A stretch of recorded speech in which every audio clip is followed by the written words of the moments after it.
All right, this is going to be our first example of a substitution problem that is a not perfect trade. Okay, so what this means is that when I go to trade my du, it's not going to trade exactly. All right, so as you can see, I have stuff with an exponent and extra stuff on the outside. So this is going to be my u. So u is going to equal 2x cubed plus 7. Awesome. Now again, in my notes, you'll see sort of a half trade. So the half trade here would be that I would have x squared u to the 5th dx. So let's go ahead and write that.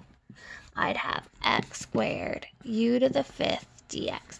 You don't have to do this extra step, but I'm just trying to show you what we originally have and kind of our half trade. So this is what I have left to trade out to switch to u's. Okay, so how I trade out is going to be right here. du equals, okay. So here when I take the derivative, I'm going to get 6x squared.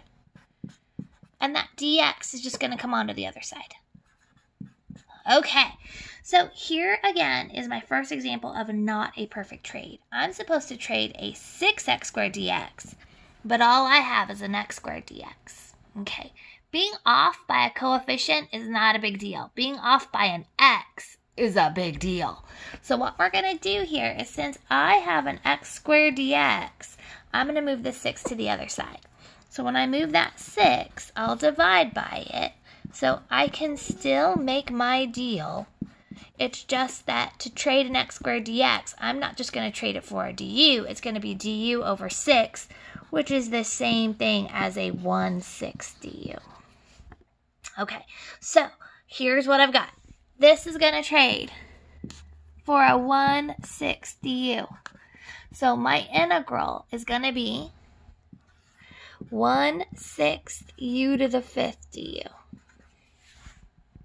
Now, as you can see, I bumped this coefficient all the way to the front of the line. You can leave it at the back. It's gonna come along no matter what, but I typically write it to the front so I don't forget it. Okay, so now I'm going to do power rule. Integration has a guide. Add a 1, then divide. Okay, now I'm going to squish this. 6 times 6 is 36. So I'm going to get 1/36 u to the 6th, but we're going to replace that u with what u originally was, which is 2x cubed plus 7.